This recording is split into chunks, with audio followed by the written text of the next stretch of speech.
World Wide Web, I'm Breaker Shadow, the internet personality with best hair, and today we will be returning to the M. Night Shyamalan cinematic universe with Split. First shown in 2016, but not released in the US theaters until 2017, Split is the movie that takes place in between Unbreakable and Glass. Arguably, that in and of itself is a Shyamalan twist, so yeah, I guess I'm kind of spoiling that, but come on, I already reviewed Glass on this channel, and I haven't even reviewed Unbreakable yet, so I guess I'm tackling this series in the most bass-ackwards way possible. In any case, Split didn't just reinvigorate M. Night's filmmaking career, it also works as a great showcase for the acting chops of James McAvoy, who plays Kevin Wendell Crumb, a man suffering from dissociative identity disorder with 23 distinct personalities. However, there is a 24th bubbling up inside him, a monstrous identity, and his little collection of victims must figure out how they're going to escape before that happens if they hope to survive. So, kidnapping, psychosis, murder, and Shyamalan twists. Well, that sounds like fun. So let's take a look at Split and see just how it goes.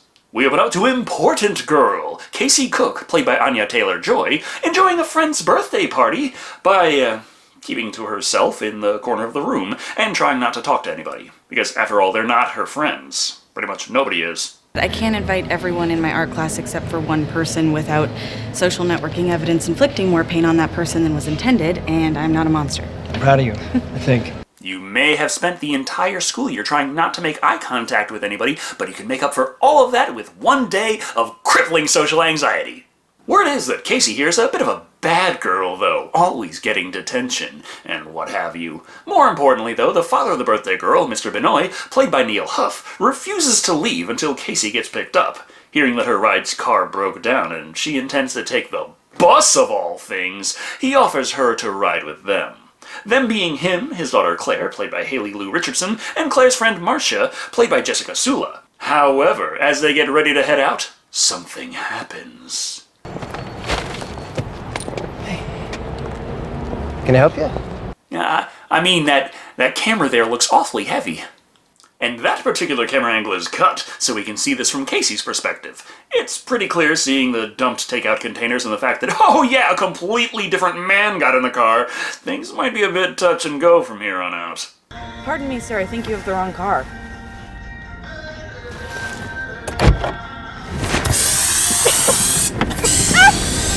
Ah, chloroform. Is there anything it can't do? Knock a person out instantaneously comes to mind. It usually takes about 5 minutes, but details! Casey, however, doesn't make any sudden movements. She knows she's in danger, but if she can just slowly and silently sneak out of the side...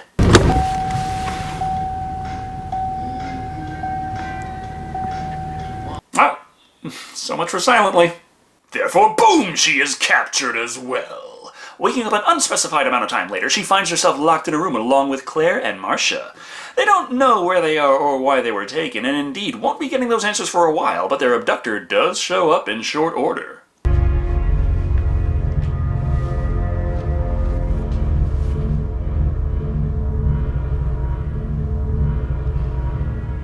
Answering absolutely none of those questions.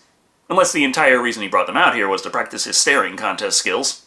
However, taking Marcia into the other room, rather forcefully, Claire panics, screaming and slamming on the door, while Casey just sits and observes it. Not too big a crisis, as he returns Marcia in short order, visibly upset with her. He wanted me to dance for him. But he gets really upset if said dance is from Fortnite. So Claire and Marcia are pretty well shaken. However, Casey remains relatively calm. This is explained by a handy-dandy flashback. You see, young Casey, played by Izzy Coffey, comes from a family of hunters, including her father, played by Sebastian Arcelus, and her Uncle John, played by Brad William Henk. How big was the rack? It was huge. Where are you supposed to look when you shoot Casey? At the body. And why was he looking at the rack? Because he got buck fever. You see, Casey isn't apathetic to the situation, she's focused. She's sizing up her prey, figuring out the best time to crack his skull open and do the floss over his bleeding carcass. As of right now, they're trapped, and nothing particularly interesting is going to happen for a while, so moving on we meet another character, Dr. Karen Fletcher, played by Betty Buckley. Sure, the news about the girl's disappearance is everywhere, but she has received urgent emails from one of her patients who says they must speak with her. I was inspired. for only she can tell him if his runway designs are truly on fleek. Yeah, it's James McAvoy, our abductor with DID. At this point, he says he's Barry, Kevin's artiste personality. Of course, that does bring up a few questions. After all, his email made it sound like there was some dire, important thing that Fletcher has to help with, but now he's acting like everything is A-okay, and the tone was just, slip of the keyboard, and send button, and ability to follow it up to mention it wasn't that big of a deal. This was just a visit. I'm doing much better. I actually Enjoyed your sketches, Barry? You're usually very protective of them. Yeah, better watch out if a t-shirt factory steals art from James McAvoy. You have no idea which one of them they're gonna have to deal with. So Fletcher thinks something's up, but no bother. She has to go and chat for a while with her friend, played by Ann Wood. She knows about Fletcher's work and how Karen thinks that those with DID aren't just crazy, but may actually hold a key to unlocking hidden human potential. I don't believe it. Yeah. No offense. Yeah, I mean, that whole body of work you've spent your entire life putting together and have interacted with literally hundreds of patients and studied this very closely. Fuck it. They're all just out of their minds. I know what I'm talking about. I watched half a season of House. Meanwhile, with the girls, they peek out of the crack in the door, hearing their captor having a conversation with some mysterious woman they can barely see. Thinking this is their one chance to escape, Claire and Marcia scream for her to let them out, which is when we discover... He's not well. Oh, hi there, Mr. Bates. It's been a while. This, of course, is Patricia, another one of Kevin's personalities, who was arguing with Dennis over what he is and is not allowed to do with the captives. They are very important, you see. For what reason? Well, when Kevin returns as Dennis later, he elaborates on that, after telling the girls to do a better job at keeping their prison cell clean. Patricia has reminded me that I was sent to get you for a reason, that you are sacred food. Mr. Dennis, sir? Last I checked, I wasn't a cheesesteak, or nacho fries, or beer. Dennis promises not to bother them again, but that night, the girls' restless sleep is interrupted by yet another one of Kevin's personalities. My name's Hedwig. I have red socks. Hedwig, our lovable 9-year-old, who is also in on the things that Dennis and Patricia are planning. He's supposed to keep it secret. But being 9 years old, there's nothing more he likes to talk about than secrets.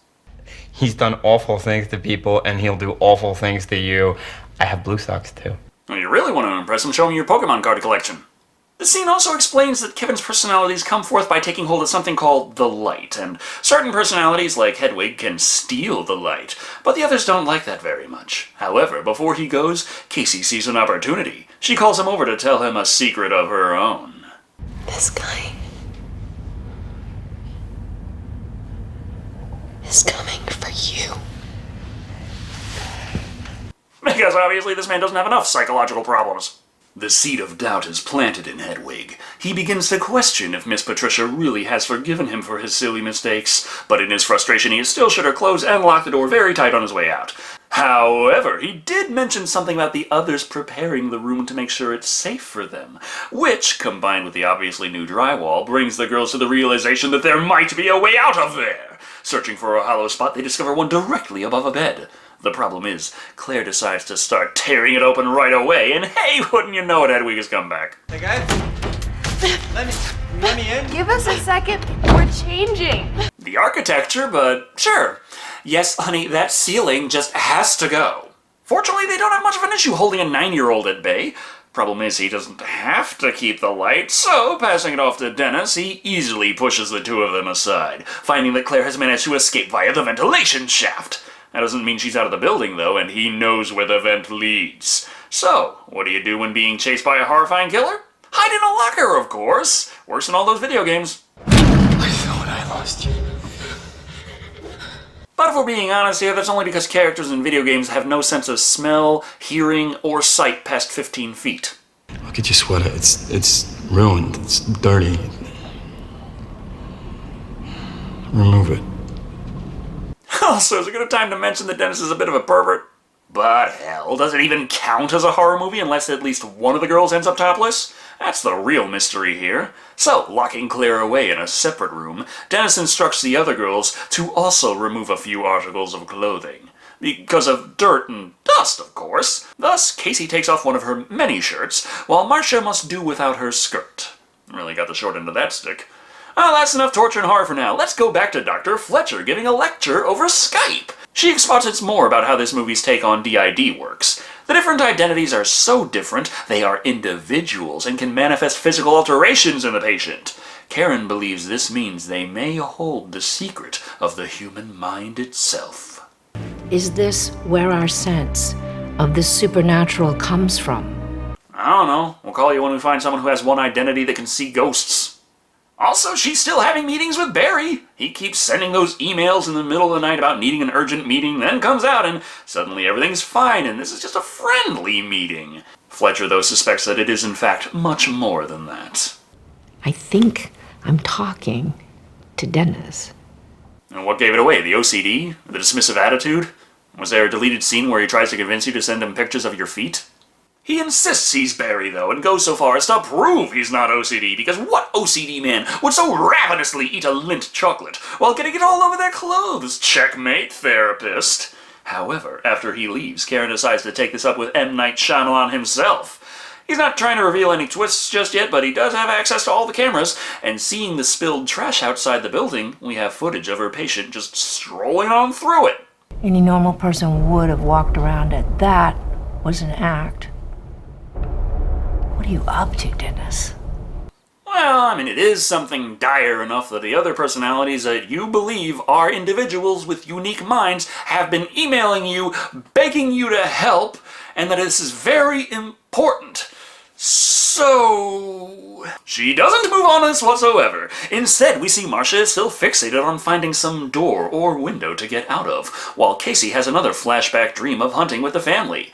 The key, you see, is to be smarter than the animal you have found yourself up against. Okay, that's enough dream time for now. Patricia has come and she's made sandwiches. It's good. It's got paprika in it. Ooh, the horror. They may get fed, but only in such a way that they experience pain while they eat. And while they shit. Patricia wants to give them a proper meal, though, set in the kitchen, with music playing, and a lovely dining table to dine at. However, Marcia decides instead to use the dining chair! Oh, fuck. I can't believe you've done this. Because, after all, every other time they tried something impulsive and fast, it ended so well, didn't it? So the escape attempt goes nowhere. Turns out the guy's doors are locked on the inside, too. And before she can get even close to finding the keys, Patricia finds her. You've always been protected. You've never truly suffered. And that's why we chose you. Earlier you said that Dennis followed him around for 4 days to make sure. Just point this out here.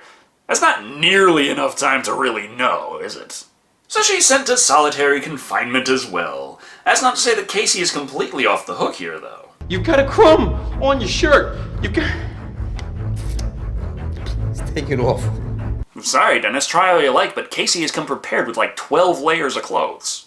Removing shirt number 2, Casey then finds herself with Hedwig the following night. Seems the kid isn't happy with her lying about Miss Patricia and what have you.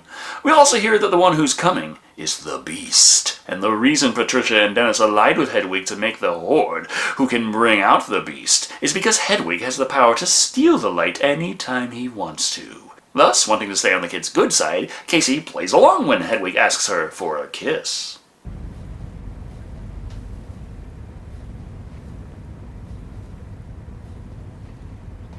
You might be pregnant now.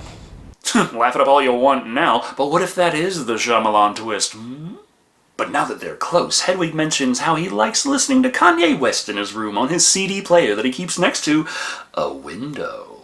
So Casey asks, hey, maybe he can bring her down to his room sometime, to watch him dance. Can't right now, though. Hedwig's gotta go so one of the others can head to Dr. Fletcher's for another urgent visit thing.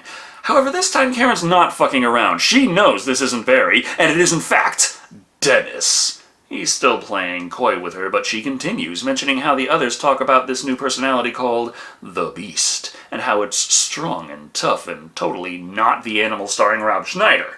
She also explains why Dennis can trust her. I do have the ability to use Kevin's full name and bring him forward as he has in the past. But I wouldn't do that. So yes, when you say his full name, it snaps him out of it. But only when it's plot relevant. And it's not needed right now, as Dennis finally fesses up that, yeah, he's not Barry. He and Patricia have pretty much taken over because they are the only ones who can protect Kevin. Especially once they get the Beast to show up. Still, Karen isn't too sure the Beast is ever going to come. That's because he's not an alter. He's not the 24th identity. He's a fantasy. Right, I got it. So, Kevin's not crazy. It's Dennis and Patricia. They're crazy. So that's it for this session. It's time to get back home so Hedwig can hang out some more with Casey. Bringing her to his room, he... dances? Dances, yeah. Casey, however, is a bit puzzled. After all, Hedwig said that the CD player was by a window, which Hedwig then shows her as well. Now it's closed. Now it's open. Now it's closed. Now it's open. You know what? Fuck it. Give it a shot. Maybe he's holding a hostage in Toontown. Seeing her disappointment, Hedwig realizes she might have only been pretending to be his friend for the chance to escape. She swears that's not the case, but she remembers him saying he had some other cool stuff to show her.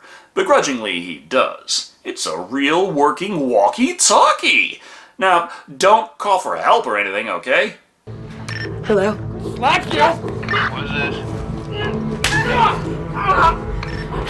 Hello, my name is Casey Cook. Well, to be fair, what the hell's he gonna do to her about it? Lock her up all alone? Unfortunately for Casey, the guy on the other end of the walkie-talkie doesn't help in the slightest. He just assumes this is one of his coworkers trying to fuck with him. Jesus, like the boy who cried wolf if the wolf really was there the first time and the fact was nobody gave a shit. So she's not going anywhere, and now Hedwig doesn't trust her in the slightest. To be fair, this isn't the worst thing that's ever happened to her.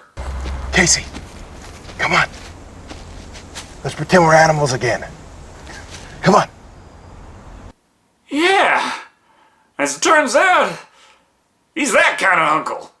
All those happy family memories she's been recalling all this time, yeah, they ain't so fucking happy anymore. However, Dr. Fletcher just got her DMs absolutely blown up by Barry and decides to make a house call. It's at this point that Dennis sits her down to tell her, hey, congratulations, I'm doing so much better, all thanks to your guidance and everything.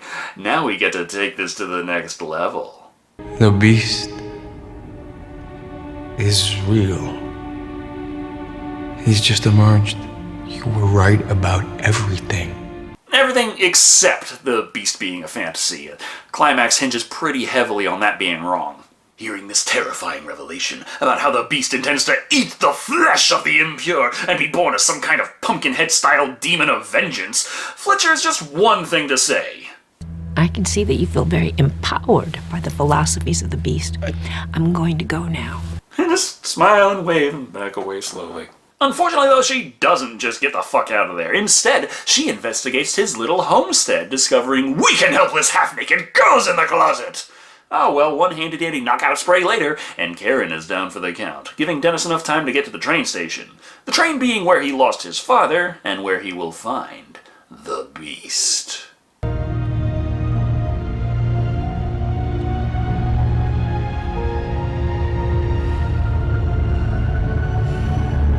Let me just level with you here. There's a lot of shit going on in this movie's climaxes. Beautiful angles, swelling music, questions finally being answered. And it's really hard to squeeze all of that into a 20-minute or so YouTube review. I'm just here watching this thinking, okay, where do I squeeze in the fart joke? While he's away, Dr. Fletcher comes too, but barely has any strength. Scrawling out a note just in case, she then finds herself face to face with the Beast. And boy is Kevin looking jacked up. He moves to grab her, but she has a knife.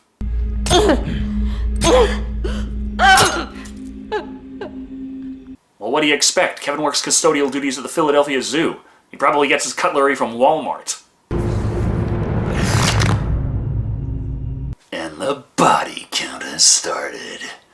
The 90-minute mark. I've heard of slow burns, but this is lightly heated molasses. While all this was going on, Casey just so happened to smuggle a nail into her room, allowing her to pick the lock on that door, and fortunately the main room has a handy-dandy computer with a video diary on it, revealing to her the location of the keys. Now she just has to get the other girls out of there.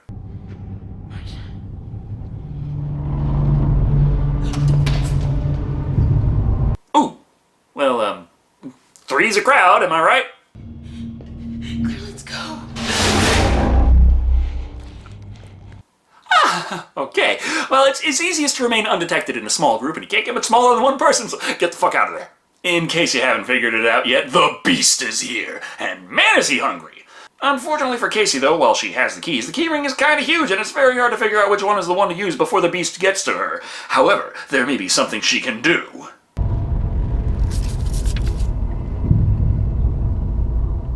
Means even in real life, those little hints pop up telling you exactly what to do to win.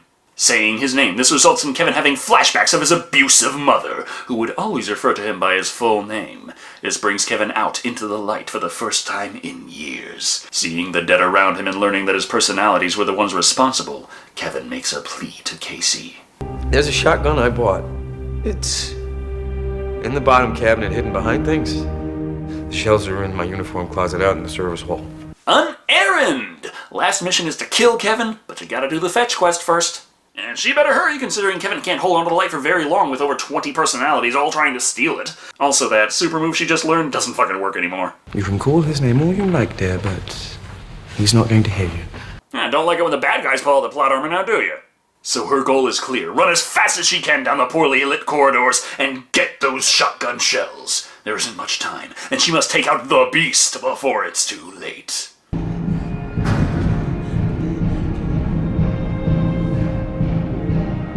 Or take a break for another little flashback. Hell of a time to dump some exposition on us. Her life just keeps getting better. It turns out, hey, her father died of a heart attack when she was still very young. But you don't need to worry. I'm going to take care of you. Yeah. Like I said, 4 days really isn't enough time. He might have been tearing at her, ripping most of her remaining shirts off, but Casey has a plan. Cage herself so he can't get to her, then blow his ass away with a shotgun. However, he just shrugs off the buckshot and bends the bars, ready to feast on her flesh.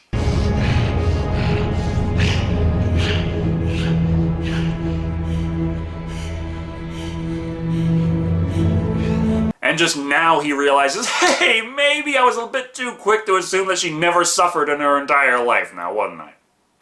Your heart is pure. Rejoice! Well, I guess that's nicer than telling her, ooh, those scars. Oh, just lost my appetite. Thus, he leaves her, running off into the night. Eventually, she is discovered and saved. She lived! What a fantastically good thing to happen! Your uncle's here. You ready to go? Fuck! So, horrifying ending! Casey survived, but we found out pretty well why she was intentionally getting detention all this time, and her life will continue to be hell. The Beast has escaped, and no bullets managed to penetrate his flesh. He truly is superhuman, and the news are calling him the Horde. Something a particular someone overhears, and is not too surprised to learn about. An ending scene that was kept very much under wraps. Bruce Willis is not in the credits, and test audiences weren't even shown this scene before the movie came out. And then they went ahead and announced that Glass was coming out before this movie had been released in all countries, so, Anyway, that was Split. That was awesome! After coming off of Dino December 2019, I might be a little more lenient than usual, I don't know. But I do know that Split is a masterfully crafted film. M. Night's eye for artistic angles is on display just about in every shot, and like any good Shyamalan movie, there are twists on top of twists on top of twists.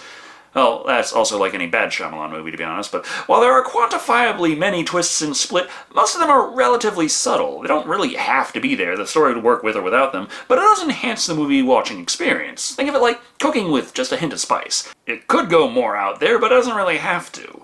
The thing that really holds this picture together, though, has to be James McAvoy, much like he managed to keep the second act of Glass from feeling like a slog.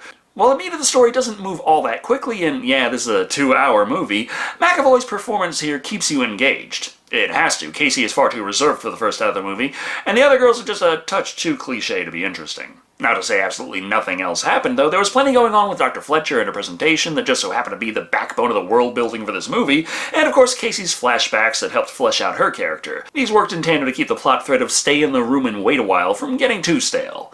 At the end of the day, Split is dark, depressing, and a bit psychological. It's not the story of how no matter how bad things get, everything will work out in the end. It's a story about how sometimes everything is fucked up, and these fucked up things coalesce in horrifying ways, coming in at 5 convenient layers of clothing out of 5. I also see more why fans of Split might feel that James McAvoy's character in Glass was a bit less serious. It's a different movie, different tone, but I think it's saying something that even going into this movie knowing the twist, the big twist, before seeing it, it still left an impact on me. Thank you all for watching. I'm Decker Shadow, and remember, cheesesteak is the sacred food, especially in Philadelphia.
I can't stay alive for too long or he'll know and get angry, etc.